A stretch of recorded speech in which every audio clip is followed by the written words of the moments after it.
Hi, everybody. I'm FoxxC. Welcome to West Coast Hustle. This is an interview show where I talk with artists, activists, and community builders on the West Coast of North America to find out what they're up to, learn a little bit about the things they're into and their perspectives on life. So today I'm here with Kat Montagu, who is a screenwriter and story editor, among other things.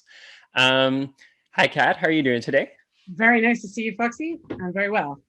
Excellent. So I know you through Vancouver Film School, where you teach several courses, including formatting, which is something we're going to talk about a little later.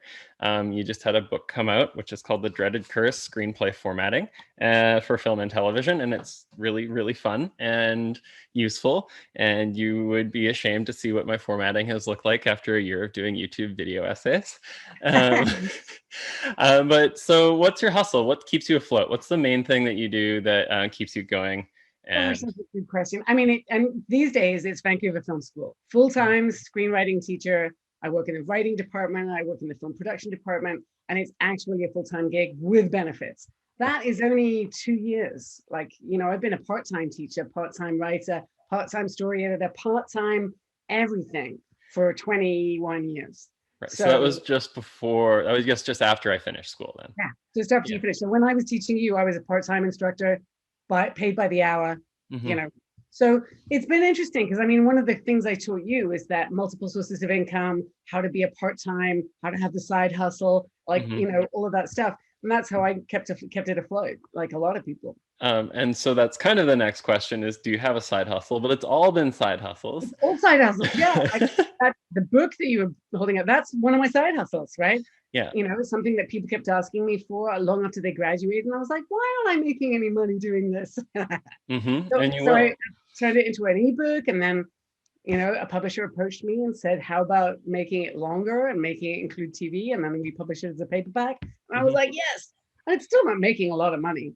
No, but Books don't have to something. sell a lot to be like an Amazon bestseller, by the way, because Yeah. it sounds good. It sounds like I'm going on holiday if I was allowed to leave. Um, but you can be an Amazon bestseller and make like $20 that day. Yeah.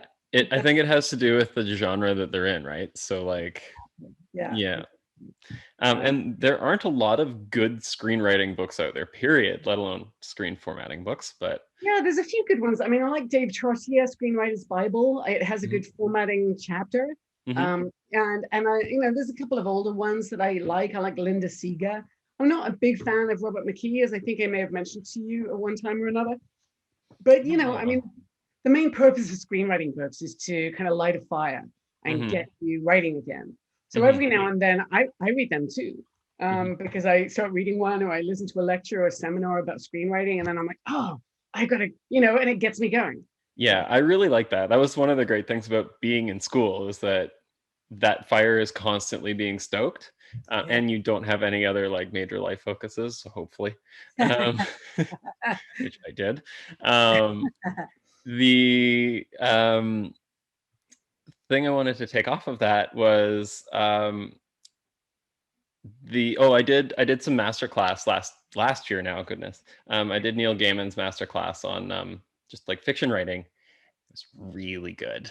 I should have done that. I did. You know what? I had the masterclass for a year, like a Hmm. subscription thing. Hmm. And the only one that I did the whole of was David Axelrod's How to Write a Stump Speech Oh, for interesting. political. I was so Mhm. interested because I'm a bit of a news addict. And Yeah. I watched that and I was like, great. And then I intended to watch Shonda Rhimes and Aaron Sorkin and Neil Gaiman, who I love. All on And my list. oh, I've got Neil Gaiman, one of his books behind me there somewhere. I don't Yeah. know which it is. I love him. Hmm.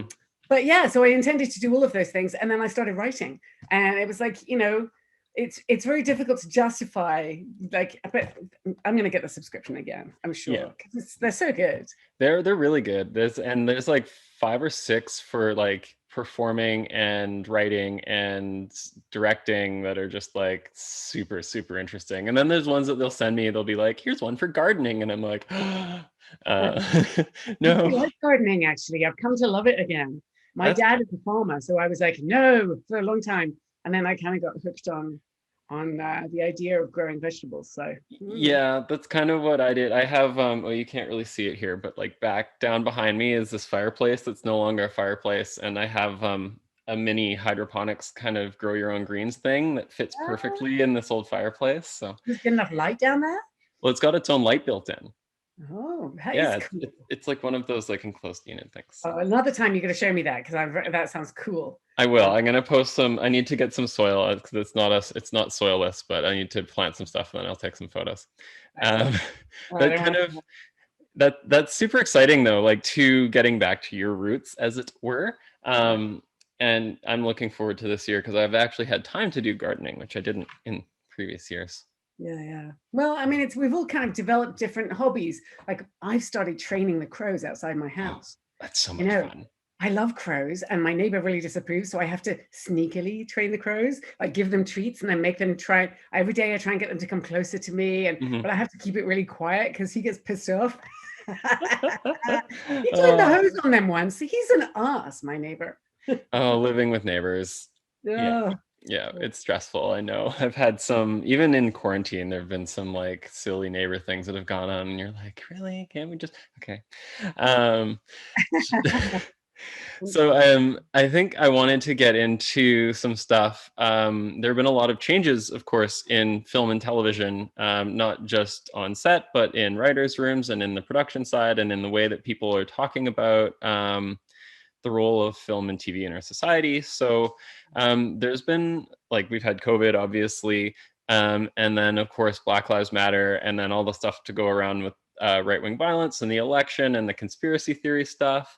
mm. How has that changed things in the industry, changed ways that stories are approached or anything like that? Have you noticed that be a big It's change? interesting actually, because I mean, right off the bat, at the maybe last early summer, I was like, I'm going to write something that would be good for social distancing, right? So I wrote a Christmas script. Like it was super Mhm. cheesy, fun Christmas. I needed something fun, and I thought, oh, did you too? Good. And I just, hey, let me know.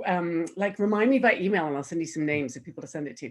Oh, Anyway, cool. so I wrote this Christmas script, and I wrote it with social distancing in mind because I was thinking about all of the thing that matters is in front of the camera. The things that matters is protecting the actress, and I Mhm. wasn't really thinking about what I should have been thinking about, which is what do you do behind the scenes, right? How do you Mhm. protect the crew? How do Mhm. you how do you do it that way? Because actors, you can put them into quarantine the way they're doing with Riverdale right now, but Right. it's much more difficult for the people behind the scenes, behind the camera, behind the microphones and things like that, to Mhm. stay distanced. So it's kind of been interesting to watch, COVID protocols come up, and there's a COVID captain course you can take that teaches you how to keep an eye on the set. And I know there's still kind of asses who won't do what they're told and keep the masks on, but Yeah.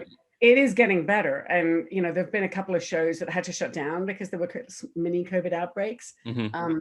But then when they got started again, everyone was like actually following the rules then. Mhm. So, it took a little minute. I mean, people are used to doing things the way they do things. Yeah. But it's been interesting to watch things get started again. I watch Saturday Night Live every Mhm. week, and Mhm. I think that's a really great show to watch. When they started off doing it at home, and then they all went into quarantine, and now they're doing it together and quarantining the guest hosts, and like it's Wow. been interesting to watch. Yeah, no kidding. Um, yeah, so Imagine going into quarantine for a week to be on Saturday Night Live for 20 minutes. well, this one guy, he was a musician who was supposed to be on as some kind of Mhm. southern kind of musician guy, country, and he was supposed to be in quarantine to go on SNL, and he Instagram posted videos of himself with girls in bars with no mask on, and they canceled him. But they rescheduled him. They gave him another chance. They Mhm. rescheduled him, and he actually did it right this time. So good Well, for that's them, good I on guess. him. Yeah. But anyway, I thought it was funny. Yeah, no kidding. Mm, And then we had, I know that at the beginning of the year, near the beginning of the year, there was a report published. I should have put a note down about this, but I didn't. There was a report published about the way that police, and specifically police violence, and is presented in entertainment media. mm, And it was kind of like a little bit of an indictment of the way that the industry frames how police interact with the public in not a realistic light. And then, of course, we had this entire summer of chaos, as it were, when a lot of these issues kind of came to the forefront. And then, and so it was something that came up at the time for me. And there, I know, reading in some of the news about, like, there's when new cop shows come out, or Brooklyn Nine-Nine, with their newest season, had to approach and address a lot of that in a different way and stuff.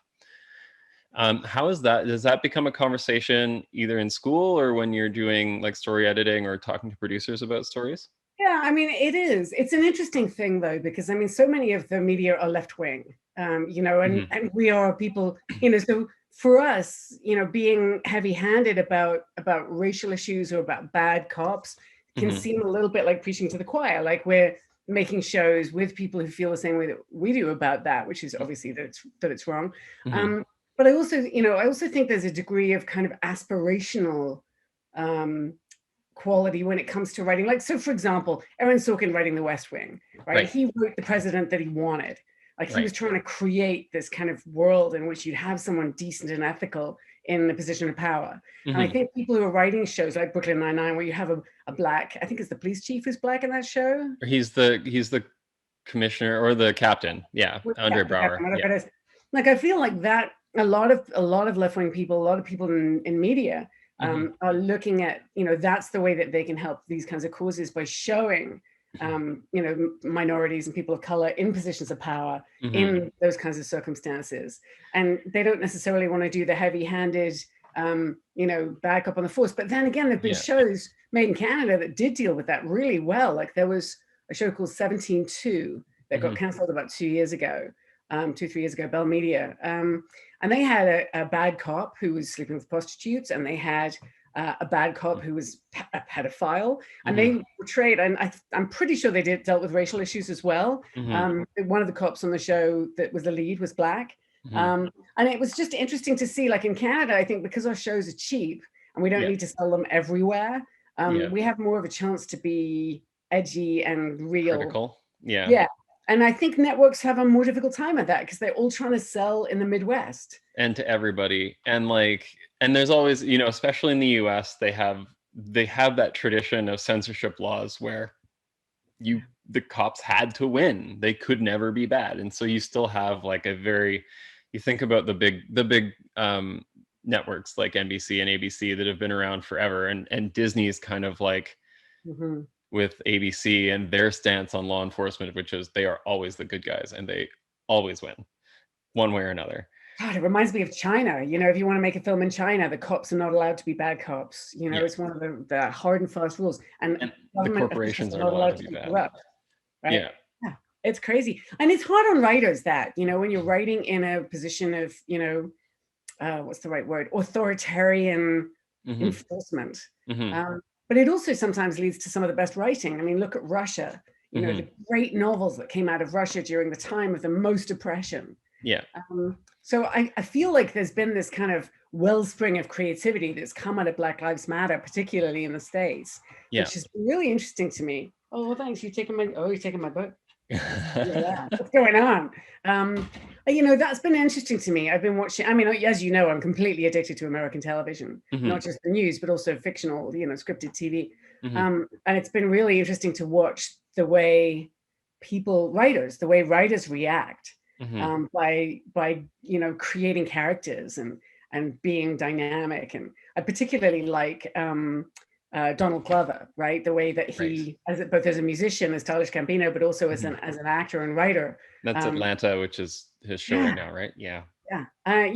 He's an amazing writer, and he's someone who is reflecting back to America what it is, and also making statements about that. And there are now Black producers who have more power. That an entirely Black-owned studio. Who would have thought, right? Yeah. It's great to see that. It makes me happy. Makes me optimistic. Yeah, there's a lot of good things happening like that, and it's just and it's interesting for me. I think what I found, especially like Jordan Peele, I think his production company is doing. It's not. I don't think it's his own studio, but like they do open submissions, and the work that they're producing is really cool. Yeah. We rewatched Us and Get Out earlier this year. I was doing in the heart of quarantine, doing movie nights and stuff, and just like revisiting those films this year after everything is kind of like, I mean, it's not eye-opening. Like my background in history was to study U.S. civil rights. So a lot of what's happening now is like, yeah, this is the culmination of 100 years or 200 years of this stuff. But um, the way that this, especially Black and Indigenous media, is becoming more prominent and being able to tell stories not just from like a privileged racial perspective, but also a working class and a middle class racial perspective, which is excellent. And this came up actually to me yesterday. I wasn't going to be part of the interview, but I think I'm going to mention it. The Trickster getting canceled on CBC. Breaks your heart, doesn't it? And It breaks my heart. Yeah. And that whole mess of like the story is that the producer, director, writer was claimed to be Indigenous. No, not the stories. Like the novel. Not the story. The story was written by Eden Robinson, right? Who I went to university with, and she is First Nations. And then the writers on the show were First Nations, like Penny Gamison, who I also know. It was the director. Yeah. Well, she's the director of all of the episodes. And it's kind of bugs me because there are so many other people that take part in the making of a show. It's not just directors.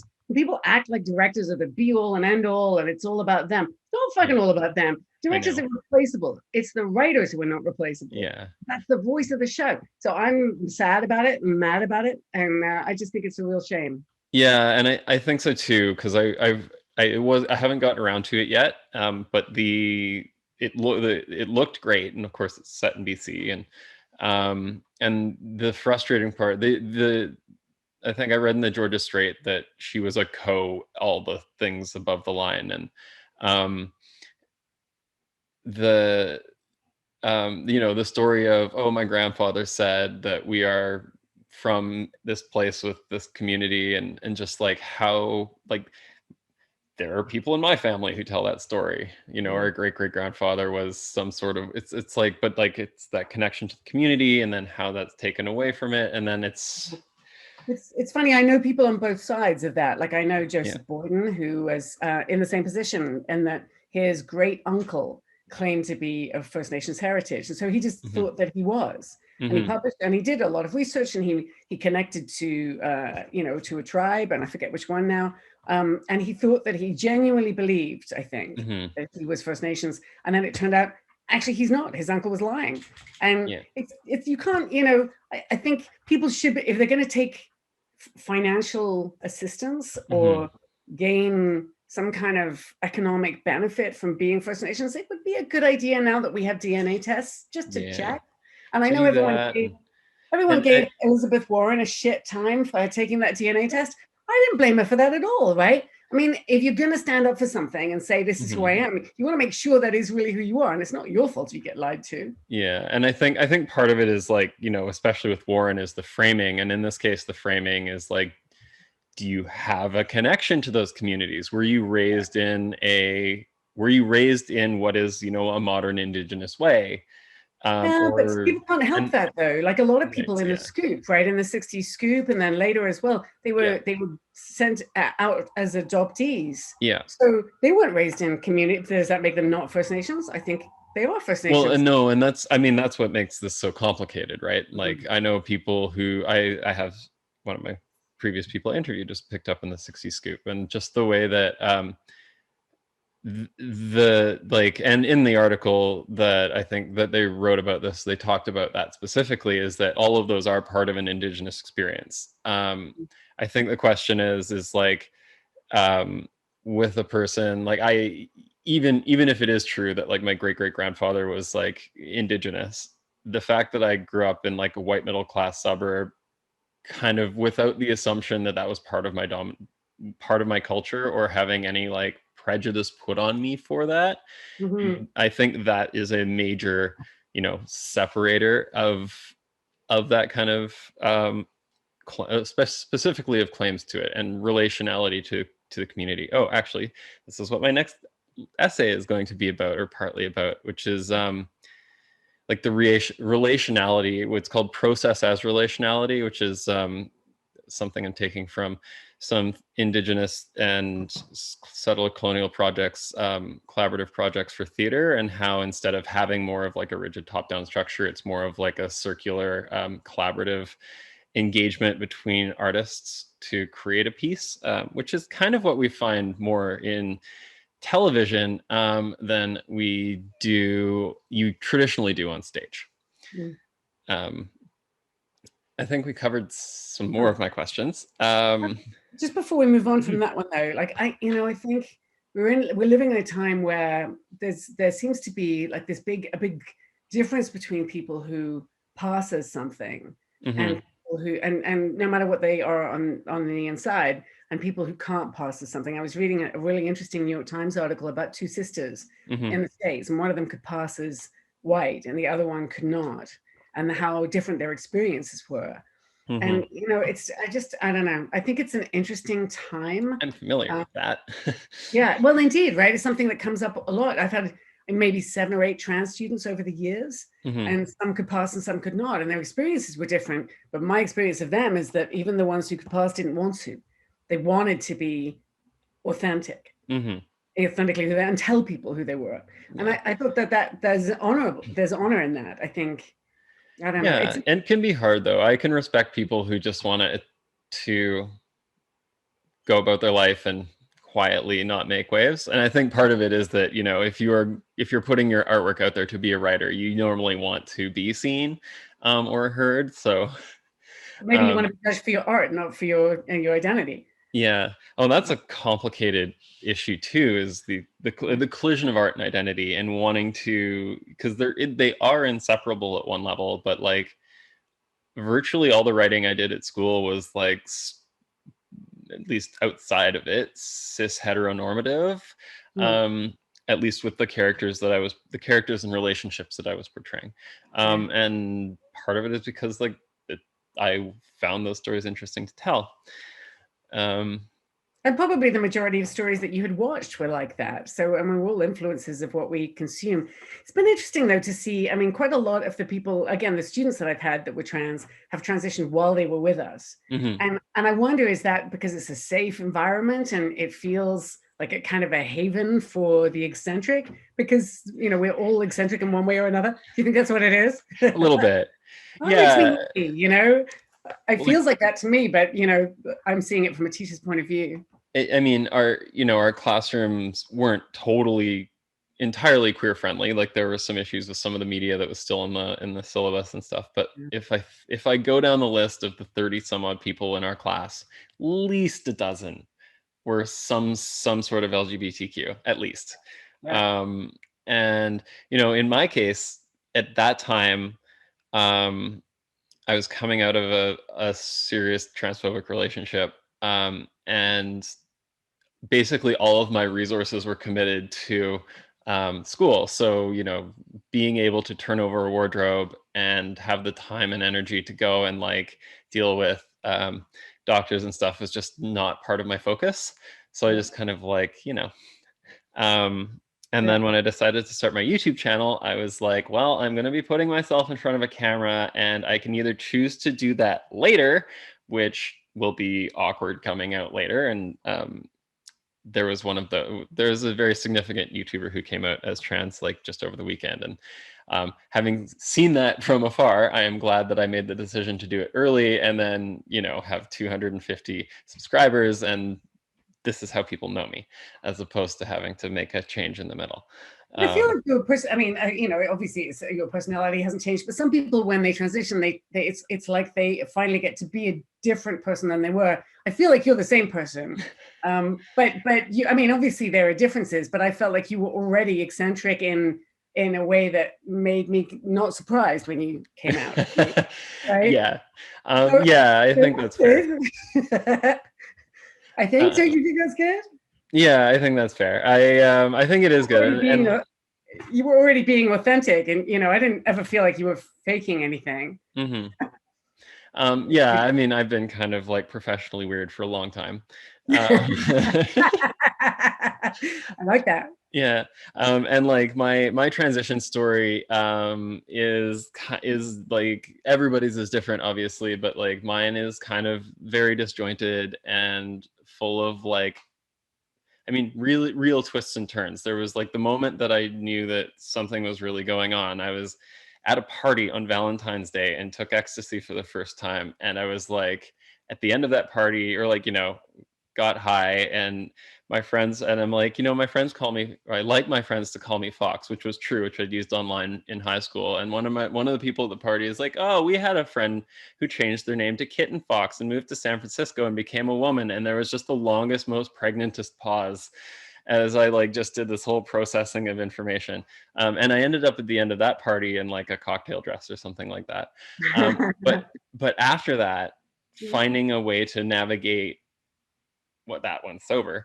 And I was out of university by that point, but like, working a $15 an hour job, and just getting into queer culture, having come from a very conservative, for Canada, for Vancouver at least, kind of high school community. And like I changed my name in 2012, and I didn't come out to my parents until like 2018, or even most of my friends. And kind of having like a gender neutralish name has helped. Yeah. No, well, you didn't have to. Yeah, I think that sounds true. I don't know. I like the names. My most of the people that I know who are trans, and again, I've had former students, but also friends who've transitioned. And I like this choosing of a name. And it's a very writerly thing to do. We writers have always had pen names. We've always taken on identities within which to create art. And so for me, it feels completely normal that someone should want to do that. And I like the creativity that often comes with it. Then they're not just taking on names that have a different gender identity, but more of a personal kind of meaning or something. Yeah, it's something that I really want to delve into more. There's a video eventually going to come out about that, but that's like both one that's a lot of like both some research and a lot of like personal stuff, and finding a way to display that artistically in an essay. Love that idea. You should do that for sure. Yeah, it's something that I've thought a lot about, of course, for the same reasons, and looking at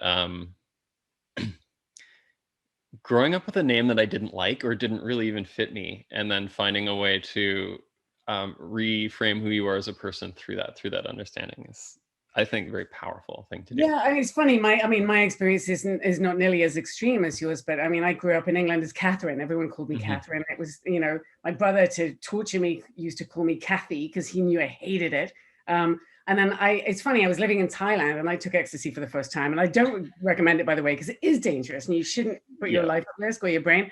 But for me, it was knowing that.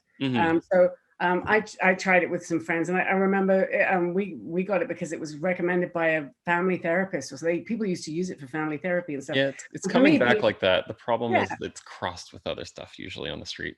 Yeah, and I think taking, like, when you're taking something like that safely, you know what's in it, not fentanyl or some stupid thing. Anyway, so yeah, I took it, and it was funny. I mean, I'm very British and was quite reserved. I spent 15 years in a convent school. I don't know if you know that about me, but I think you definitely mentioned that. Yeah, I tend to. Taking ecstasy was a good thing. It really kind of opened the portholes of creativity. It made me think about who I was, and immediately after that I moved to Japan and people started calling me Kat. And it was just, at the beginning, it was just like, it's easier to say when you're Japanese than Katarin, which is difficult to say. But it became my identity. It became this kind of slightly naughty side of me, this kind of rebellious, which had always been there, kind of side of me, but and my father still disapproves of it intensely. He also thought I should change my name when I got married, which I did not do. So he sends me letters to Mrs. Catherine Winsick. Oh, no. And that's not who I am, But I mean, my dad's a farmer and he's 88 years old. I'm not going to change him now, right? So yeah. He asked me the other day if I was trans. Isn't that funny? We were talking about someone being trans, and he said, "I've always thought you wanted to be a man." And I was like, "Dad, you could ask me that a long time ago, or they would have told you not the case, but it would be fine if it were." And he was like, "Well, yes."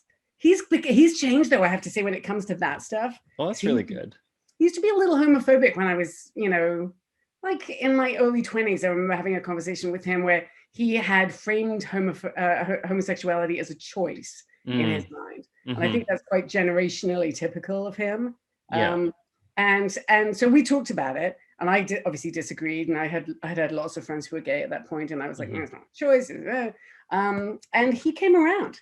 Interestingly, I mean, he had a family. His second, third wife's favorite nephew is gay, and spent a lot of time at their house. And I think, people who have those kinds of opinions have it because they don't know any better. Yeah, and a lot of it, interaction does a lot. When you have an interaction with a queer person and you're like, oh, they're just a person trying to get by like I am. Yeah. It tends to be easier to understand than, like, especially the way in the UK that queer people, and like in the 80s it would have been gay people, and now it's trans people. The way that is approached in media and approached politically, and like for most people who rely on like normal, like the BBC and the Sun for their views of the world, that's been, and even the Guardian has got into it for a while. It's been kind of a mess, and so like it's not hard to see why you would have to sit down with them and be like, these are why these views are this way. And it's just because it's not a person in your life, that's what you have to deal with. But it is good to hear. I know I have lots of friends in the UK right now who are really worried about it, but like old people who are able to change their minds about that. Well, and I think sometimes also I used to make the assumption, for example, that my hometown would be homophobic. Like if someone, because no one was out in high school when I was in high school. Like I knew that two of the girls in my class were gay, but they weren't out. They were just, they had told people that they trusted only. But then one of my old childhood friends came out, and he had a boyfriend from Thailand who moved in with him, and they had, it was an unhideable relationship. And so because they lived in the countryside, and so he came out, nobody cared. He was still everyone's favorite builder. Everyone still went to the pub with him. Everything was fine. People liked his boyfriend a lot. Everything, was surprisingly normal. And I think it's sad that, it took 30 years for him to, get the courage up. And then when it happened, it was like, oh, okay. That, that's probably partly because of media. Yeah, I think so. And like I remember so my high school experience, late 90s, early 2000s, was an incredibly homophobic environment. Oh. And that was in, like, North Vancouver. And it wasn't like it was this kind of, it's this weird miasma of like, being gay is bad, but people who are gay aren't a problem and they're to be respected for being gay. I know, it's this weird, like, it's almost as though like there's like political queerness, and in fact this is kind of, if you read more like slightly more radical queer theorists, this is kind of what they talk about, is that there's like this radical type of queerness, and then there's people who are gay who are otherwise assimilated into the dominant culture. These people are okay, we can get along with them, it's a family of 4, but it's 2 men and they have 2 kids and a dog, and they have regular jobs and pay their taxes and look like normal people, they just happen to sleep. And then there are people who are radically queer, and those people are dangerous. And so like you can get that kind of separation. That's why you'll get the separation in the mind of, oh, Andy's okay, yeah, he's queer and it's whatever, I accept him for whatever he does. And then those same people will go and vote for or support politicians who have as part of their platform, well, we don't want, the queers as a broader social group to take over, which is complex. Yeah, and are you trying to take over? Like, why are they so threatened? Well, and yes and no, but like, because at some point there's this representation of breaking down of certain types of social norms that people rely on, and I really That's something I don't get though. Like, why is it a threatening for straight people if gay and trans people get married? Like, what does it matter to? What does it make any? Like, it's not going to break down norms or change the way things are for them. Well, if the goal is just marriage, right? Like, what happened in the LGBTQ community in the United States, for example, is that we got gay marriage, and then all of the cis gay people who got what they wanted, who were otherwise Republicans or Democrats or whatever who could now get married and have the same rights as married couples. They were just like, oh, we got what we want, we're gone, we're out. And the whole movement started becoming more radical now, because people like trans people are suddenly like, well, okay, we have all of these demands that we were also demanding while you wanted marriage equality that haven't been met. Yeah. And then it seems, at least from the outside, that this movement has suddenly become more radical when it's more that the more moderate factions got what they wanted and have just dropped out. Interesting. It's kind of like the suffragette and then civil rights movement, right? Suffragette movement being Black women as well. And then when white women got the vote, they would decamp, and then it just, it looked like uppity Black women, as they say in the States. Yeah. Wow, that's really interesting. I mean, it must be very frustrating. I find it annoying on the outside. So from you on the inside, it must be enormously irritating is too weak of a word, but you know what I mean. Yeah. It's vexing. And I'm lucky because like here in Vancouver, here BC, we have probably the best protections for trans people on the planet, where, we have self-ID access to medication, and the government will pay for almost everything except certain types of surgeries. And we have protections against employment discrimination, like discrete protections. We have protections against being discriminated against using the appropriate washroom, which is kind of still contentious, but not as big of a problem. Protections in sports, and almost nowhere else in the world is that the case. So like, I've kind of had it easy, but also, it's a lot of what I end up dealing with is a little bit theoretical because of that, which is nice. Yeah. But I've still had street harassment here in Vancouver. So yeah, not until that's gone is it really going to be fair. It's that's one of the hard things too. Like I've got friends who are Jewish and friends who are Black who experience and I think as a white person I'm like, well, if I haven't seen that, that's probably not happening. But that's not the way it works, Yeah. So white people are very careful to not let you see it if they don't want you to. Yeah. Yeah. I guess, I mean, that, that I know it happens because I read it in the news more than I know it happens because I see it on the street, because I don't, because that's something I would always intercede in. And, I know that a lot of people feel that way. It's annoying to me, though, that such a small minority of straight white people can just make life shitty for such a large majority of people like trans people or Black people or whatever.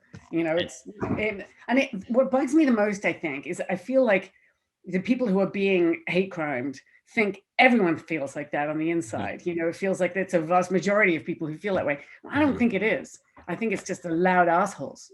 Yeah, frequently. Martin Luther King has the thing on the white moderate, and the indifference is almost more dangerous than the actual outright racist. Yeah. And you'll stand by, you mean? The people who will just stand by or turn or like say it's not my problem, or say, I understand you have issues, but I'm going to vote for this guy because he's better for the economy. Yeah, fuck them. Yeah. Sorry. But I'm allowed to swear. Am I allowed to swear? Yeah. Oh, this is YouTube. You can say anything you want. Yay. Yeah, it's kind of interesting. We kind of like swerved over here, but that's totally fine with me. It's interesting. I like a good sidetrack. Yeah, exactly. It's interesting to get into that kind of thing too, because you don't see it. And until it's right in front of you, and especially in Canada, with the way the civil society here is very polite in public, and very not polite necessarily in private. My best performing video on my channel is about getting cornered in a car with somebody who I had just met but had committed to being on like a hockey team with. And they were like, so those Chinese drivers. And between there and dropping them off, it went from there to saying, if Indigenous people just beat their children into submission like the Irish did to get them to conform. And I was like, you need to get out of the car. But I had to then how do I manage that social relationship that I have now? Do I quit? Do I call it out in public? You can just deny it. It was just the two of us in the car. What did you do? Well, I ended up, and this is the weird part, because if you met this person, well-spoken, good job, posh, polite, will remember your name, will remember your birthday, will check up on you if they think you're feeling sad. Super fucking racist. It's crazy. It was crazy. And that blew up this summer where I posted something about in the middle of the protests where like the person something about how any of the mythical good cops would have probably changed sides by now. And somebody posted, there are good cops, Fox. And I'm like, I'm not a child. And I know for a fact that like some of your best friends are super racist. And if you don't know, then I don't know what to say to you. And they're like, I'll just hang out with my racist friends. I'm like, that's fine. Here's an example. And the last time I was in a dressing room with you, you dropped a homophobic slur. And that was kind of the end of that relationship. But like, it's trying to, what ended up happening was my experience in trying to do sports, toxic masculinity in a dressing room, like people who everybody respects in public would never say anything, and then get into a position where it doesn't matter, or people you don't think there are going to be consequences, and then you say stuff or do things that are very hurtful or reveal who you really are. That's the upside, I guess, of the media the way it is now, and particularly social media, because people inevitably do reveal who they truly are.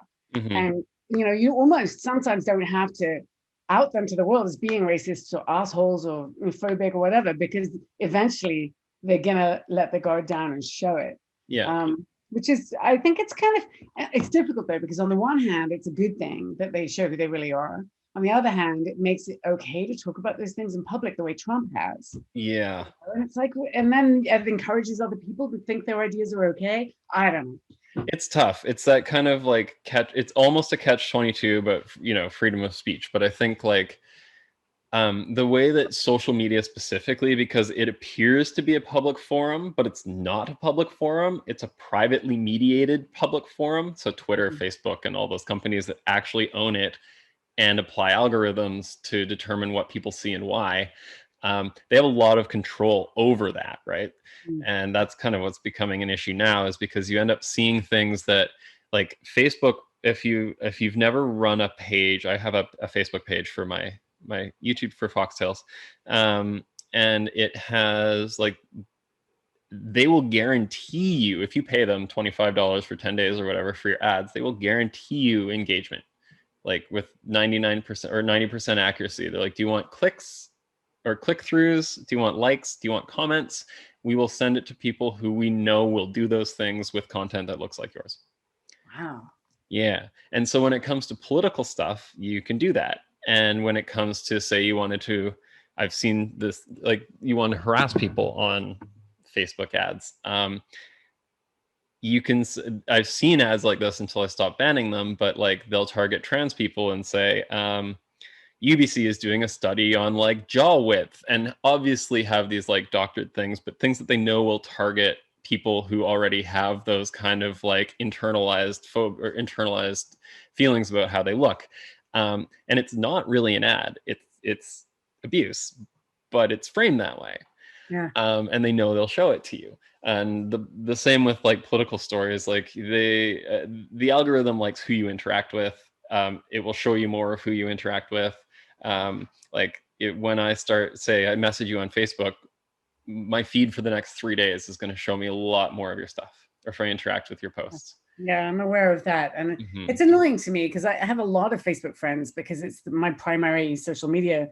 And there's some people I never see their stuff, and I actually have to go seek them out. And other people who I don't necessarily want to see a lot of, I just see all the time. Yeah. I have to admit, though, this last 2 years, I've blocked more people on social media than ever before. Yeah. I mean, probably 25 people, which seems like a lot to me. I mean, those were people I made the decision to connect with, and either I know people in person that I connect with on Facebook, or we have stuff in common and I know of them, or something. Like they're not random strangers. So that's 25 people that I know that I had to go, no, hard no, that's it. And that had not happened before Trump, really. No, me neither. I can think of a few cases, but they were like, we'd had long kind of back and forths online and then just couldn't maintain a relationship. And this is some people who I was fairly close to, who relationships blew up pretty quick. And over Trump stuff or QAnon stuff. It's crazy. It's been an odd time. I have to say though, the last couple of weeks, I have not had to read the American news with my heart in my hands. It's a relief. It's a breather for sure. Oh, thank God. I mean, I'm sure things will still, it'll take a while to get back on track, and it's not perfect, and Yeah. but still. But there's one thing that I can say about it is that there's room to work now, and there's at least, I don't have a huge ton of respect for the whole political process in either the United States or Canada in affecting lasting change, because they've had a lot of time to do it. But Yeah. at least there's a lot of politicians who can be worked with and talked to as human beings, Yeah. which is not the case with the conservative parties in either country. It's so true. I mean, honestly, I think America needs to be in a place where they are more open about who they are and where they come from and what has happened in the past. I'm addicted to this show called Finding Your Roots, which is an American genealogy show. Oh, interesting. And it's a great show. It talks very openly about slavery, particularly. And it's fascinating to me because, like 5 years ago, I would have said to you, my family are abolitionists. I'm proud of that fact. The Montagu family, they actually helped someone escape from slavery and gave them their first job. They, famously abolitionists. And then I found out about 2 years ago that on a different branch of my family were slave owners in America. I didn't even know I had any American blood, but no, Dutch American slave owners. And it changed, it didn't change who I am. I'm still the same person I was before, but it changes how I benefited from a system that's monumentally inhuman. And it changes the way I feel about it. I feel a little responsible now. In a way, before I was just like, oh, those Americans. And also there was an underestimation of the British slave trade. Because we canceled it first, we were like, oh, we're virtuous, not virtuous. Fun story about that. I've got a couple of fun stories coming off of this one, and then we'll kind of drift back to storytelling and then into things. The British, part of the negotiations for ending the North Atlantic slave trade, which was the British colonial companies sending people from Africa to the New World, was that slave owners in the United States were like, sure, that means more profit for us. So part of the abolitionists, the support for abolition of slavery in the UK was slavers in America being like, more money, because now we can sell more of the people we are literally breeding to sell, because America. I can tell you something even more shocking than that. When they canceled slavery in the British colonies, including Jamaica, the people who were compensated for slavery were not the slaves. Yeah. And that's how they now know who owned slaves in that time period. Again, including, my great grandmother's husband. I got a genealogy and I totally blew it making this video. I did this like 2 summers ago now, and it just did not turn out very well. My acting was terrible and the production was, anyways, whatever. But I had this genealogy that I got from my great uncle or something, my mom's father's family, who are from who are Scots, and I was reading through it because I kind of flipped through it a little bit for this, and I was reading through it again, and in it there is a long description of one of the like kind of preeminent members of the family in like the 1800s who had moved to Jamaica and become a merchant and got into merchandising. And they're like, yeah, he didn't own the slaves. He was just the person who like worked for the person who was shipping the slaves. And I was like, and there's a 2-page like excuse basically for this behavior and excusing it and all this stuff. And then there's this like one tiny paragraph about this woman in our family who had been burned as a witch in Scotland. And I found that story. In this one, it was like, in this, it was written by an Anglican minister in Ontario, this genealogy. And they were like, this witch, she was obviously a good Christian person. And it was just this wretched and pitiful story. I found the story because it exists. And it was like, she was accused, she went to the parish being like, people are accusing me of witchcraft and it's BS. And they're like, well, are you a witch? And she's like, no. And they're like, we'll put you on trial. And people were testifying. And like, technically by the standards of the time, yes, but no, like people would testify that one woman testified that, during Beltane, she came and they did a ritual that included touching her thigh. And I'm like, oh, okay, so she was a queer witch and almost certainly a sex worker, and they burned her for it. But the way that it was put in this genealogy is like, this one we're just cutting out entirely, but here's why we're going to apologize for a person who literally dealt in humans. And so, like, that's my family history, not all of it, obviously, but part of it. So, yeah. I have a witch on my family tree as well, convicted of witchcraft in Hartford, Connecticut.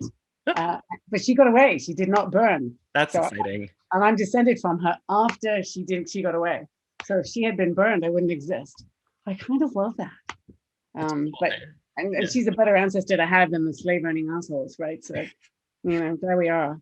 But it's good.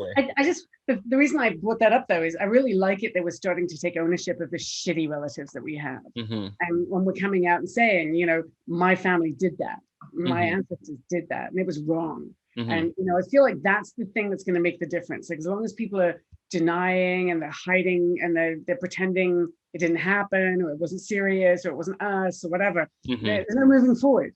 But if people can come out and say, yeah, we did that terrible thing, we're so sorry, not belittling it, not gaslighting people who are living in America now by going, oh, slavery was so long ago.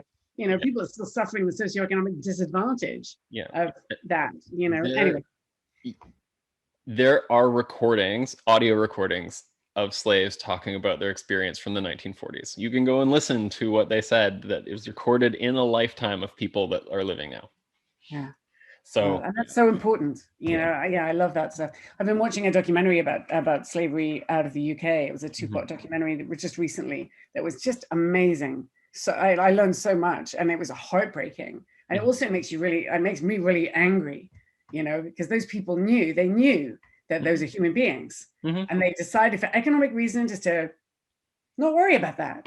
And they create a whole mythology as to why they should be justified in doing so. Which I think brings us to a good place to get into this question. What's your approach to storytelling? I guess both in fiction and in telling your own stories. We touched a little bit on how, we're taking these things in our past and bringing them and telling them differently than we otherwise might have in other generations. So how does that come out for you?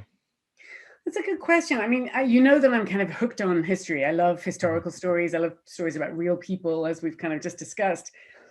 So the first novel that I wrote, which I've got a copy of somewhere here, I didn't publish it yet. I just made a few copies for my dad while I looked for an agent, because my dad's 88 and he could die. And I was like, you're not going to die without my effing book. So that's that book. That's cute. And it's actually got a new title now. Then it was called The English Fox. Now it's called Corruption. And it was just a relative I came across who I found really interesting, because he started out as a really good guy. And he was at the court of Charles II and Louis XIV. He was like 17th century. And as he grew up and grew older and encountered all of the corruption and the kind of bad behavior and selfishness and greed, and he turned into kind of a dick. And I just thought it was such an interesting story. I mean, his second wife, she was a mad woman. I mean, insane, like should have gone to Bedlam if she hadn't been a duchess, that kind of insane. And he convinced her to marry him by pretending to be the emperor of China, dressing up in Chinese costume. And he succeeded in marrying her. She thought she was an empress, and he got all of her money. Like, he was just a terrible, terrible person, but fascinating, because he started off as a pretty good guy. And the times that he was living in, the situation he found himself in, he just began to change. And I find that arc, that kind of anti-hero, headed for disaster kind of hero, arc, really interesting. There's a lot of stories about, bad people who get better. There's not that many stories about decent people who turn into assholes, and yet surrounded by assholes we are. How's Mitch McConnell become Mitch McConnell, right? How's that happen? Although, you look at some of them, sometimes that's an easy story. Like Trump, you can look at and be like, that's pretty clear trajectory. He was never a good person. I mean, he was bad back when he was in military academy, right? Yeah. Probably as a teenager. And it's interesting. He pushed one of his teachers in the face. Did you know that? I did not, but my goodness. What I find interesting, and I wrote this really great video essay that didn't get produced because of COVID about Charlie and the Chocolate Factory and the development of like the ideal manager. It's complicated. Sounds great. I like it.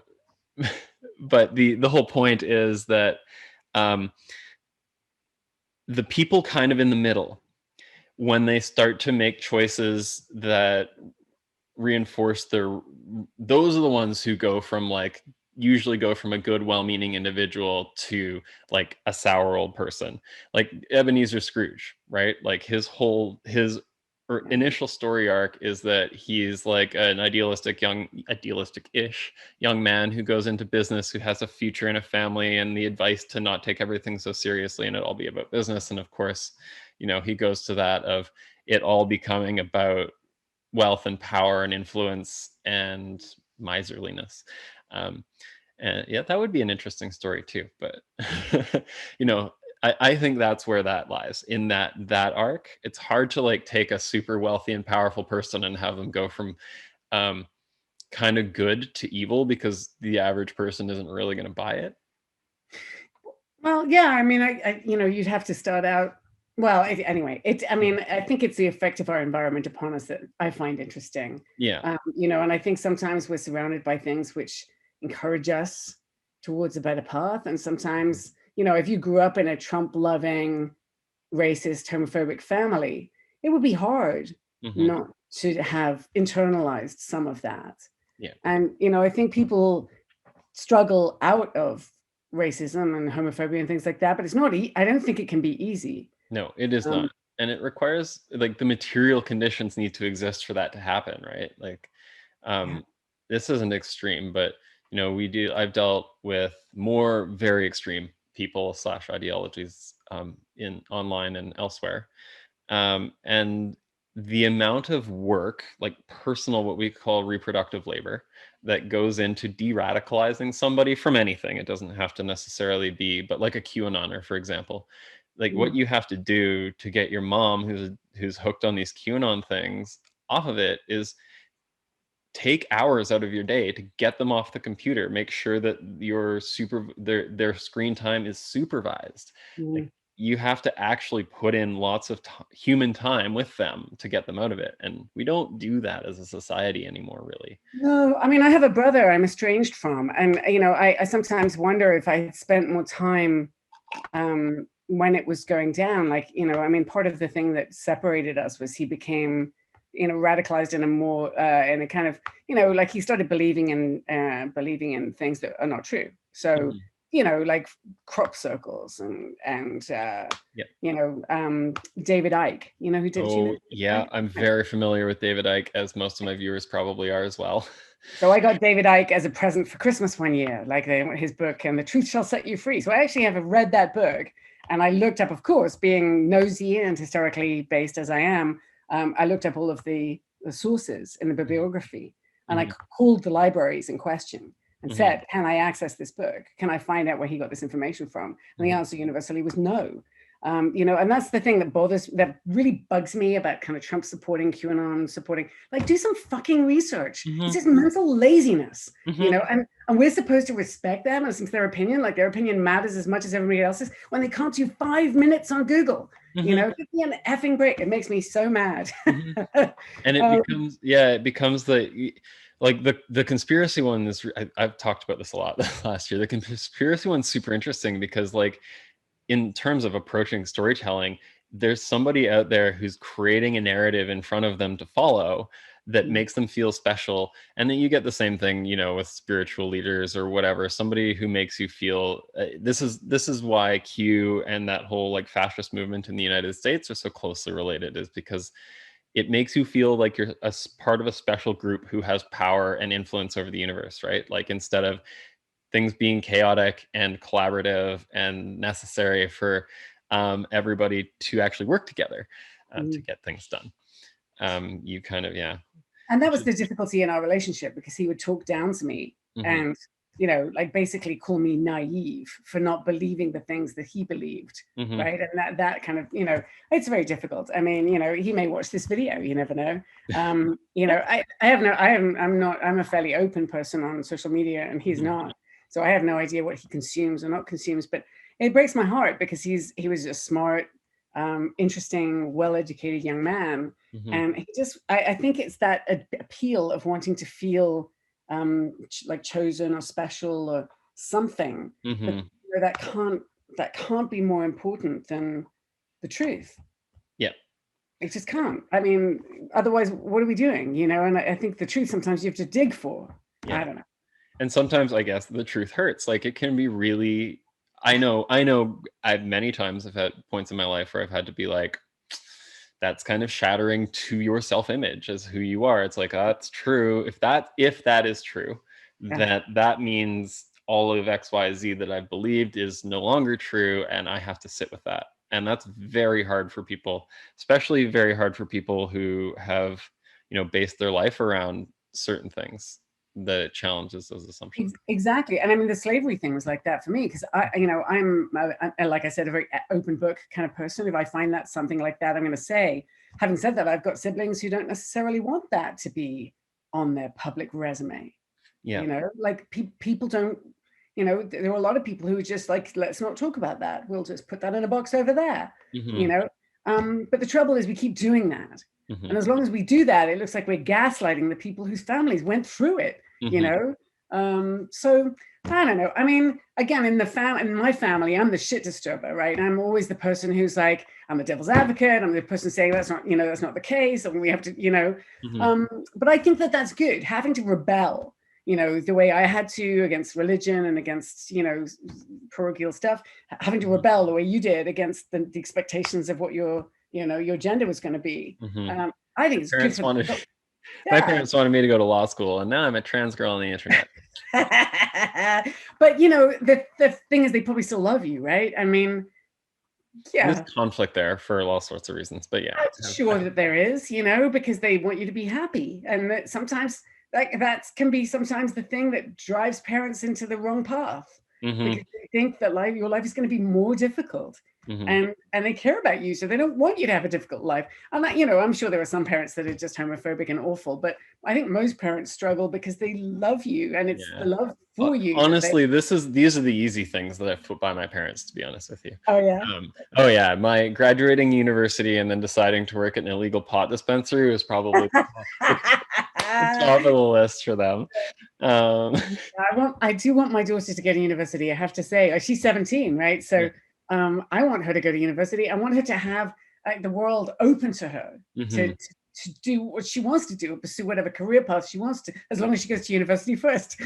Yeah, I mean, honestly, there are lots of issues with universities, but looking back, the opportunity to especially in a North American university, self-explore and explore topics that are important to you was extremely valuable. And I can highly recommend that, and getting involved in student organizations and stuff. You'll learn a lot. I feel the same way. Like, I think I've probably told you, Fox, when you were my student, but my dad once, when my father was a farmer, as I mentioned, when I told him I wanted to go to university, he said, I've never really seen the point in further education for women. Which to me was shocking, because he paid for me to go to private school, but he paid for me to go to private school so I would marry the right kind of man. He didn't care about what I got educated, but now he's kind of proud of me. But I paid my own way through university as a waitress all the way through, and I don't regret a moment. I don't regret a single piece of toast that I had to serve to somebody when they dropped those on the floor. I don't, it was worth everything, because I had a chance to learn things and to experience, things that I never would have come across, and figure out who I was. And I don't know, I love secondary education, whether it's film school or university or whatever it is, art school. I like education just almost as an end in of itself. I love learning and continuing to learn. And we talked about masterclass earlier, and how that was some of what I did. I took a course in Yale University puts their. Was it that happiness course? No, I did one on power and politics in the modern world. That was 1990 until. Yeah. The professor is last name Shapiro. I can't remember the first name. That's right up my alley. I would love to take that, because I didn't take any politics. Yeah. at university. And why didn't I take any politics? I'm so interested in. Boring. I mean, at the time, all I wanted was creative writing courses because my Right. degree was BFA. And I took a lot of philosophy classes because I was really interested in philosophy and Greek myth and things like that. But, you know, I mean, I went and did a master's where I wrote my novel. And now I'd like to go back just so I can do psychology, philosophy, criminology, history. Like, you know, one could spend a life. Yeah, I did history. My degree is in history with a focus in American history and peace and war studies. But like my third and fourth year were basically, I did some creative writing, and then like philosophy and political science, and like, yeah, that was my third and fourth year were basically that: moral philosophy and ethics and political philosophy, poli-sci. Yeah, so kind of what I'm doing now is an amalgamation of like all of the things, and you know, screenwriting came later, so that's been kind of fun. Let's get into degree, because then you could do a thesis thing as a book or like a series of like a TV series. Yep, and that's kind of what happened, is that I came across Ty Noel and I were writing a web series called Vanguardians that unfortunately is very stale now and probably won't get produced. It was about somebody who got sucked down the right wing YouTube rabbit hole and becomes radicalized, kind of like a dark satire. And now I'm like, I don't know if I could do this. Given the new conditions, but in that process I discovered YouTube and the YouTube video essay, and I was like, well, that kind of fits my skill set exactly. I have like an academic background with lots of essay work. I've done screenwriting and some producing, and so that's kind of how I ended up here, being like, well, I'll build some sort of a following, and then, you know, and then release this thing, which didn't happen. I was going to film it, and then COVID ate all my money. But you're doing this instead, which I think is amazing. Yeah, and you know, it's been good. I've done probably 12 or 13 hours worth of content in the last year. Wow.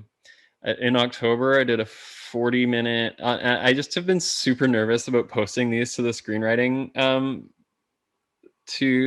stuff, and I know that like outside links on Facebook don't come up for anybody, just because like, but it's not strictly screenwriting. It's shot as a single camera television show, but it's kind of like half essay and then half kind of like sitcom-y thing.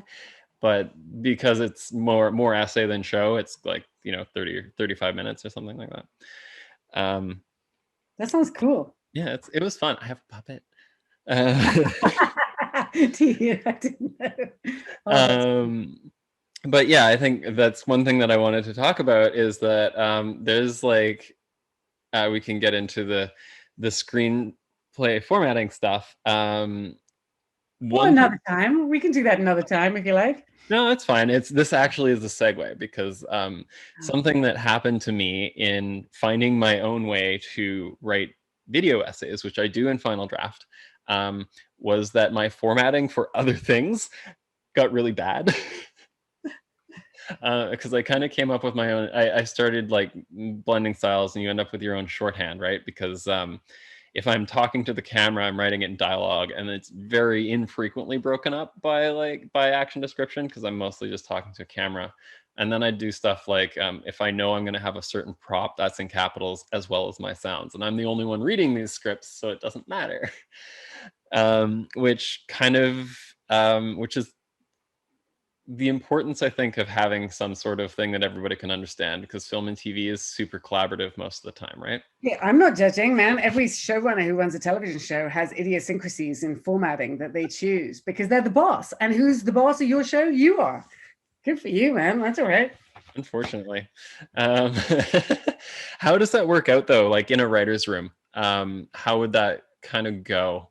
Well, it's a good question. You know, I mean, one of the reasons that I wrote this book, and I'll hold it up now, there it is, is because there's so many arguments about this, about, you know, how do we do that? How are you supposed to make a montage look like a montage? How do you establish a pre-lap? How do you write that on the page, right? What happens when there's two people having a telephone conversation and there's, you know, one-sided conversation, or there's, you see one person but hear both, or there's cut back and forth between them? How do you do that? And too much time is wasted. reinventing the wheel, Right. trying to figure out how do we do it for this show? How is it done for, and a lot of television shows look different from each other, but there are similarities. There are things which are, common among them, particularly within genre. So if you look at a 1-hour drama, it's more likely to be like another 1-hour drama than a sitcom in the way that it looks on the page. So, I've been thinking about it for a while because I teach this, obviously, at VFS. I taught you. But one of the things that I think is really interesting is that it's it's possible to come up with some just basic guidelines. And of course, there are going to be people that break those rules, absolutely. But it means that if it's like having a Scrabble dictionary when you're playing Scrabble, right? Yeah. You can just look up the word and you're like, okay, we all agree that we're using the Scrabble dictionary. That's it. We don't care what's in Merriam-Webster. Scrabble dictionary it is. And that's kind of what this is. It's not like this is the only words that exist in the world. It's just like really quick and fast. And that's why there's an index in the back. So you can look stuff up and go, oh, okay, there it is. And I find that useful. There's a lot of reinventing the wheel when it comes to screenwriting. Like if you want to spec a screenplay for an existing show, you have to watch 3 episodes and read 3 episodes and figure out the act structure. You've done it, right? It's a lot of effing work. It's a ton of work. Wouldn't it be better if you could just get that from a book or a guide or a template and then just, focus on the writing, instead of having to worry so much about it. So that's kind of what it's for. It's really to get that stuff out of the way so that you can focus on the fun stuff. And I found that really helpful. And the fact that it's, if you actually take a look at it, it's actually formatted where there's a story. You can kind of maybe not see it. I'd have to get it closer to the camera, but it's formatted in a screenplay format with 2 characters having 2 or 3 characters having a dialogue. And so you can actually see how all those things unfold. Are you working on any other creative projects right now? I am, yeah. I mean, you and I, before we started today, we had a very, very brief chat about what was going on.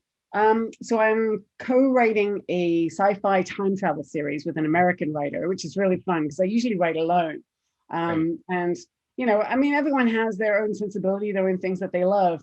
But she and I bonded over the love of a book that I recommended to her. She had recommended something to me a couple of years ago, and then she emailed me and said, "Would you recommend a book to me?"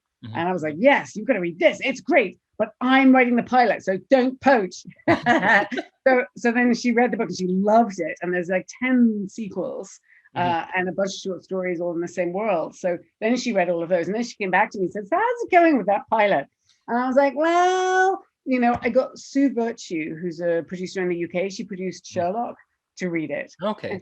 And she considered it. She gave it to her development executive to read, and then they came back to me and said no. And I was like, fuck. Yeah. And then I got a few people to read it, and maybe I had 3 producers or 4, something like that. But I wasn't really making any traction. I'm not in the UK, and I just don't have the background in sci-fi television. So when my friend Sarah came back to me, she's a television writer. She writes primarily sci-fi. She's brilliant. So she came back to me and said, "So what's going on with that pilot?" And I was like, "Nothing is really happening." And she said, "Well, would you consider doing this with me?" And I was like, "Well, what would that look like?" And she's like, "Well, writing partnership." And I was like, "Well, I don't know." And so we hammered it out. We hammered out a partnership agreement.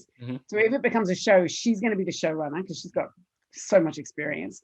I'm going to write at least 3 episodes per season. And we're going to split, the written by, created by, adaptation credit. Yeah. Cool.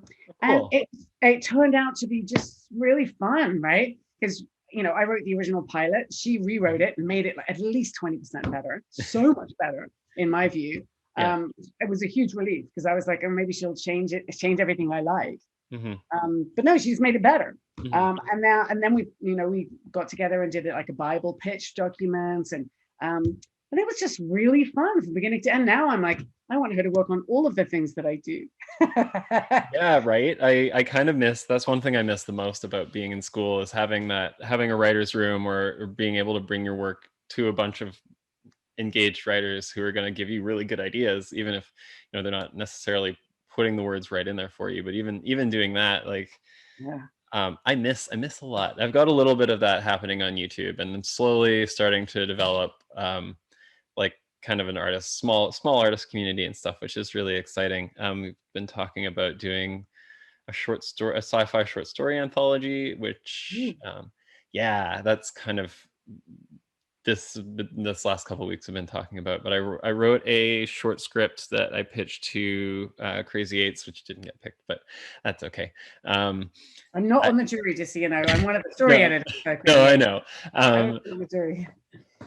I know, and looking back at it, I know the mistakes I made in my pitch, and I know, like, I think I could do the story within the Crazy Eights format and budget, but there would be some, like, favors being called to do it. It would be that kind of project. So They always are. I mean, they only give them $800, right? So yeah. it's with some services, right? So Yeah. there's always a lot of favors. So are you going to make it on your own, or are you going to write something new? I might just turn it into a regular short story. It's about like a gas station attendant in the future, in a world where, like, all the trucks are automated. So it was a story about isolation. And then, like, one of the trucks shows up with an actual driver who it's sort of a ghost story, but it is a real person. But, like, one of these, Last of the Cowboys kind of things. And they have an interaction, and kind of like a short intergenerational drama. But I think when pitching it, it sounds like it's much more of a sci-fi, high concept thing than it really is. I like stories which are like just a little sci-fi background, but they're human. That's some of my favorite genre, actually. So I'm glad you're doing that. That sounds cool. Yeah, it was fun. So that's kind of a project that I've kicked on the go, and I've been doing. I've been streaming screenwriting on Wednesday evenings, which I'm probably going to change to an earlier time because it's like 8:30, which is kind of late. When you say streaming screenwriting, what do you mean? I have picked a story that I've outlined. It's kind of like a silly animated feature called Skunks versus Raccoons. But I sit down with my outline, and final draft open and my camera on, and I talk through my writing process while I write it. So I'll be like, okay, in this scene, I have to do X, Y, Z, and these characters need to go from here to here. How am I going to do it? It's interesting. That does sound interesting. Wow. Yeah. I must demystify it, though, for a lot of people who feel like, well, that's something other people can do, but I can't. Yeah, and it's kind of something that it keeps me writing, especially when I've had, like, bad weeks and stuff. It's something that I have a commitment to go and do the thing. Apparently, that's something that, out of those master classes that I watched, Neil Gaiman's masterclass, he mentioned that it's something that Harlan Ellison would do, is take a typewriter and sit down in the front window of a bookshop and write a story, so that people could see the breakdown of, like, the process that goes into creating this and putting it out there, right? Yeah. And I thought that was something fun that I could do during quarantine, and it's kind of worked out. And does it keep you honest? Like, like, if my worst enemy is myself, right? Like, if I'm writing, I'm like, oh, I need a cup of tea, and now I need another cup of tea, and now I need to let the dogs out. Now so I sabotage myself a bit. But if people are watching you, you can't really do that, can you? Nope. You have to be there. It is performative. It is exhausting. I think the longest one I did was like an hour and a half, 2 hours. Yeah. And then by the end of it, I'm just, like, totally drained. There's a great, I saw you posted that thing about streamers recently too, that New York Times article on the interview with Ninja. Yeah. Being like, yeah, there's this, it is an emotionally taxing thing to do. This is a lot easier because it's pre-recorded and stuff, but actually being live on air with people, is like a series of is just constant emoting. And Seth Rogen, in this great interview he did with Pete Holmes on You Made It Weird, talks about that and the exhaustion that comes from being a performer. Because people will be like, oh, you're just an actor, come out and do stuff. And he's like, I have been emoting all day. It is exhausting. I don't have the energy to do anything else. And that's Zoom exhaustion, because I mean, obviously I teach, so sometimes I'm doing 6 hours of Zoom in a day, and occasionally more. Yeah, that's a lot. And that's a lot. It's a lot of hours. But I mean, I think it depends how much of an extrovert you are, how difficult or easy that is for you. Yeah. You're quite an extrovert, I think. I usually am. I tend to be that kind of. I think I was one of those, like, would have been much more extroverted under different circumstances as a kid, and then when I was allowed to be, or any circumstance where I feel comfortable, I am very gregarious. Yeah, and that's how I remember you. Like, I remember meeting you very distinctively because you have a distinctive look apart from anything else, but Mhm. also, just your personality is just very engaging. You were very, connecty, Well, thank you.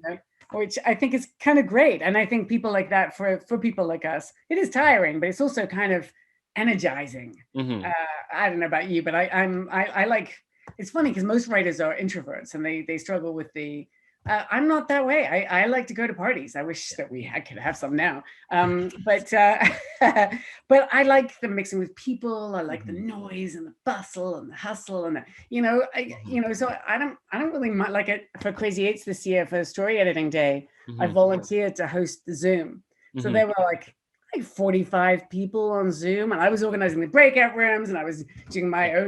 my own group with my own script that I was story editing, and and it was kind of fun, to be honest with you. I organized a panel that we've never had before, and we had Michael McLennan, who is Tiny Pretty Things, right? Okay. He's Queer as Folk. He's the guy that wrote that, the showrunner. Right. And Kevin White, who's the co-showrunner on Kim's Convenience, and Elan Mastai, who's one of the writers on This Is Us. And it was Okay. just, and they were just lovely. Yeah. It's just really nice to have people kind of come in and chat and talk about their shit and ask questions. And, I Mhm. don't know. I like it. Me too. And like now that we've broken down, like this was one of those industry changes, is that we've kind of like broken down that distance barrier finally, which was silly in the first place because we've had this technology and we've just kind of been forced into, putting that writer's room in. So you can have somebody living in Vancouver or Toronto and be in an LA writer's room and everybody's sort of in the same room. Will Hopefully. it go on that way though? I just don't know. I mean, there's people who reminisce about the magic of an in-person live writing room. And Yeah. I feel like as soon as we're allowed to go back to that, they'll be like first in line for the chair. Yeah. I don't know. I mean, it has been wonderful. And I do know people who've taken advantage of it. And there's a couple of rooms like the When Calls the Heart room. It's Mhm. a Hallmark series that used to be written by Canadians in Los Angeles. And Okay. they just moved here. I mean, they just bought chairs before COVID hit. And Oh, now it's an online writing room. But I mean, people talk about it not being quite the same. My question is the caliber of the work going to change? yeah. Or is the work going to be just as good and more liberating for people who don't have to spend 2 hours in LA traffic? Yeah, seriously. And just like I actually can kind of feel both things. I like the presence of other people in the same space as you can definitely have an effect. But it's almost a double-edged sword in that like there's sorry, not even that. There's pros and cons to both, Mm. I think. And I think what ultimately it ends up with, if you're not necessarily locking yourself down geographically, you can access more talent in more places and bring it in than you could otherwise by just saying, well, so and so's in Indiana. Well, I'm not flying them out to LA for this. You can Yeah. still work with them. Yeah. Um, so at this point in time, do you have any advice for people interested in becoming a screenwriter or getting involved in film and TV? I mean, I guess it depends what you want to do. Like if you want to be on set, I think film school is a really good idea. I mean, Mhm. obviously I teach at a film school, so I'm super biased. But I've done the university thing and I've done the film school thing as a teacher. Mhm. I think VFS has a great 1-year film school program. There's also Mhm. some great university film schools, like Ryerson and Capilano, Mhm. UBC. My husband teaches at UBC actually in their film department and film production. Mhm. Um, Humber's supposed to be good. Obviously Yeah. the American schools, USC, UCLA, things like that. Yeah. But there's also master's degree programs, which can be great if you already have a degree. You can do a UBC has the masters in filmmaking, right? yeah, and they have an online creative writing degree, so you can take your creative writing degree from anywhere Mhm. and do it online. Mhm. So I mean, it's just become in some ways more accessible. But if you want to be on set, I think you need practice being on set. Yeah. So going to a physical film school, or my husband did a master's degree in filmmaking out of a British university, and his thesis was a feature film. So he had to Okay. get that together and make that film as his thesis, which was a really good kick in the butt. Like he wanted to do it for years, Yeah. and having to do it for a master's in order to graduate and Yeah. not waste your tuition was a really good fucking motivator. I think that's what the UBC program is like, is that Yeah. they take you out to develop a feature film or like a little feature length documentary or something. Yeah. Um, Cool. Yeah, I've thankfully done a little bit of everything now. Technically, I haven't been on a professional set other than the producing for writers ones. I've just had my own at home, Yeah. or not at home. Um, Well, I mean, I can help you with that a little bit. Like, you know, I mean, as you know, I always think it's a good idea to try and get a job in like the production office mhm. for people like us. But, you know, if you're like the OPA, you get a chance to be the on-set liaison to the production office and things like that. So Desperately need a job right now. do you? I'll probably cut this part out of the video, but Okay. yeah. Okay. So Michael Deo's got a list. Have you got a driver's license? Yes. Okay, so Michael Deo has a list. Every time I get a job posting, I send it to him, and then he sends it out to the people on the list. Okay. Afterwards, I'll send you an email. Okay, cool. So, And we'll get back to it. Thank you very much. That's kind of one thing that I had 3 jobs a year ago, 3.5 jobs. wow. Now I have no jobs. I have How many jobs have just died? I know. It's just, I mean, and even if you could do them, would you? Because would it be safe? Would it be safe? Yeah, yeah. Like I was working at Grouse Mountain in the bar, which was great money, but then like we were joking in the week before it got shut down, the Sky Ride is like a COVID death trap. And I don't think there have been outbreaks there, like, but it was just, you know, nerve-wracking. And then they cut most of their staff and I got laid off from there. But the one that killed me, I was working at a place called Open Studios, which was like First in Maine. And it was like a 10,000 foot pre-lit green screen, black screen, white screen studio, like just a warehouse turned in. And then at night they would turn it over into a disco. And so I would go in and do the switch between the screens and the sound system and back, and also do the like bus for the shows and stuff. But the whole thing, like they just couldn't maintain it when you couldn't do shows and couldn't do shows. Oh, that's such a shame. Yeah. There's so few good places to go dancing in Vancouver. I've never understood the city when it comes to that stuff. Yeah. Like even when I arrived here, I'd just been living in Tokyo before this, and there's just the best nightclubs in the world. Amazing. And then I moved here, and it was like everything's supposed to close at 1, and they were not particularly good. There's some after hours clubs, but they were not fantastic. Now, you know, I'm looking at things from my 17-year-old daughter's point of view, and most of them are 19 and older. Yep. 19 and older? Yep. Like, what the fuck are 17 and 18-year-olds supposed to do? I don't understand. Licensing. When I lived in Victoria, I was over 19, but there's an all ages event center or event room there that did every second weekend they did an all ages like dance event, and that was great. That's good. Like, it's sad that there isn't more of that. Vancouver has a reputation for having like a very prudish upper class culture that kind of defines everything for the rest of us. Within my parents' lifetime, it was illegal to drink in Vancouver on a Sunday, to the point which if you were drinking in your backyard on a Sunday, the neighbors could and would call the police on you. That's like, it used to be, I found out recently, it used to be illegal for women to drink in public houses in Canada until like 1982 or something. Yeah. Like, what the fuck? My dad tells me stories of being in the prairies in like the 60s and going out dancing, and the men are on one, like there's a wall in between. There's a dance room, there's a men's bar, and there's a women's bar, and you go together to dance.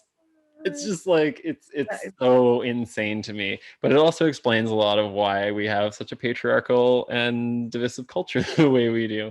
That is very odd. I mean, there's still a few buildings here that have, like, do you know the Anza Club building? Have you ever been in there? I haven't been in it. I know where it is. I know what you're talking about, but I haven't. So the only way to get to the bar is through the men's washroom or the women's washroom. Like, it's like, and it must have been like the men's bar at one time, and then the upstairs is like a dance hall kind of a space. It's kind of a weird, interesting space. There is actually another way to get downstairs, but it's usually locked off. Yeah, that's weird. But I guess that kind of legacy stuff, it's so strange. Yeah. Okay, I'm gonna do my last kind of fluff question, and then we'll which is like, what's your drug? Substance, exercise, meditation, whatever. What's the kind of thing that gets you? None of those, I'm afraid. I mean, my drug at the moment, I have to be totally honest with you. Well, it's 2 things. Novels. I love novels. I read way too many novels, and I read novels I would be ashamed to put on Goodreads. So, so I'm not admitting what they are, but I read a lot. And my other one, recent one, I gave my husband a Nintendo Switch for Christmas. Okay. Because he had talked about getting one for us also, but I really thought it was him that wanted it. So I got it for him. You know, it was hard to get for a while because everybody wanted them in lockdown. Anyway, I got him one, and I got him Mario Kart, which I thought he would love because he loves car racing. But then he got himself Legend of Zelda. Yeah. And we are so hooked on Legend of Zelda. Oh my God. And we only play it together. So we're trying to make each other like not play all the time because we only play it together. But now we're just encouraging each other. It's terrible. We played for like 5 hours yesterday. Welcome to my teenagehood. Yeah, isn't the immersive storytelling kind of thing is really great. Like video games have matured a lot. That's really cool to hear. The last time I got into a video game, it was 1993, and it was June. Do you remember that? Yeah. And it, you know, it was very clunky by comparison. Like this thing is beautifully made. Yeah. Both of them still have, you know, exposition as a prize, which I don't really appreciate. Yeah. But when you build an open world, it's hard to do kind of narrative flow. Yeah, it is. I do understand, right? You know who did a great job is, I'm going to screw this up probably, Obsidian. I played this game called The Outer Worlds. I played it twice since Christmas. And it's kind of like you can do, if you kind of know how to skip through the whole thing, you can do the storyline itself in 5 or 6 hours. But the way that they structure, it's kind of like a limited open world where there's only so much to do and it doesn't keep just throwing stuff at you. You can kind of like do the main quest and do the side quests and get like the whole story in a fairly condensed playthrough, but still have that like I've traveled to all these different areas kind of feel to it, and really enjoyed it. And it had been a while since I'd sat down with a game like that and really got into it, 'cause like I was definitely that kid who played way too many video games. I didn't play any, and because I mean I spent 4 years in Asia, living on a beach, living in Australia, things like that, and then I went to university and I barely had a television. Like I think I had one a little black and white because I was so broke. So I really kind of the whole video game thing, just I skipped it. So you know, and when I played Dune back in the day, I think I played it once. So, you know, I really wasn't a video game person at all, and this is really my first experience. So yeah, I'm kind of belated teenagerhood. Here I am. My daughter's making fun of me, of course, right? That's great. I'm going, what the hell are you guys doing? Playing Nintendo. Yeah. Oh, that's so funny. Well, there we are. There's my drag. You know, my life needs to be more exciting. That's pretty exciting, though. I especially like watching a different generation, especially women get into gaming, because it's something that has been so male dominated for so long. And you know, so far I have to say, like, you can tell this game was made in Japan because of the way the women behave. It's kind of annoying. I have to say, I keep expecting Zelda to turn up and be a little cooler than all of the other women that I'm meeting that are really irritating. But then again, I'm playing it as a male character, which I kind of like, because I don't get to, I have to, you know, do nothing and be passive and reactive, which is the way they're portraying women. So that side of it kind of pisses me off. But having said that, I also play as Link when I play Mario Kart as well. So apparently I'm identifying with that character, and I'm all right with that. That's totally normal too, right? Like, and it's fun. There's a whole thing about queer people in Link from Breath of the Wild, but is that right? Yeah, of just like being a very androgynous looking elf character. He's very androgynous. And they make a couple of comments about that too, about him being kind of slight and being kind of, you know, which I think is quite funny. Yeah, there's Nintendo has a very weird relationship with like its less children fan communities. Well, yeah, because like all the kids who grew up on Pokemon and Mario and whatever are now 40 years old, and they still like that stuff. So yeah, the Mario Kart women are annoying. Like, it's baby this, princess that. And it's like, yeah, you know, there's now Inkling Girl, but she's not like, I just wish that there were some female characters who were not like childlike. It would be nice. Yeah. Like, they had some better ones back in the day when I was playing like on phone. Like that game, just a running game, Temple. Oh, Temple, yeah, the Temple runs or whatever. Yeah. And they had some decent female characters that you could, you know, kind of get into identifying with. Or I could. Yeah, one of the this is I'm going to talk about the Outer Worlds again because Okay. you can choose your character's gender and it doesn't affect the game at all, other than like how you look. Yeah. Well, not really. But they'll like the characters talk to you and will refer to you as ma'am instead of sir, kind of deal, right? Right. Which is a nice kind of immersion thing. But it has the first companion character you meet is a woman who is in this whole world. It's just kind of like it almost doesn't matter. People do everything. The first woman you meet is an engineer and is like kind of the angel, the conscience character for the whole story, but is like um she likes getting dirty, she's explicitly asexual, and one of the most delightful characters I've had just follow me around for 20 hours in a game. And the way that they just like interact with you, and the way that story is structured, give you advice and give you their opinion on what they think you should do with the situation and stuff. But then they each have their own little character story that you can do. And she has this like really cute romance with another woman who is like the head engineer on the starship. And the whole mission is just like getting them set up for their date. Oh, that's adorable. I think I'm definitely going to play that. Yeah. It's funny, one of my fairly recent students who graduated is asexual and has come out as asexual. Mhm. And, it had never really occurred to me before that I was seeing very few asexual characters, if any, in television and games or anything like that.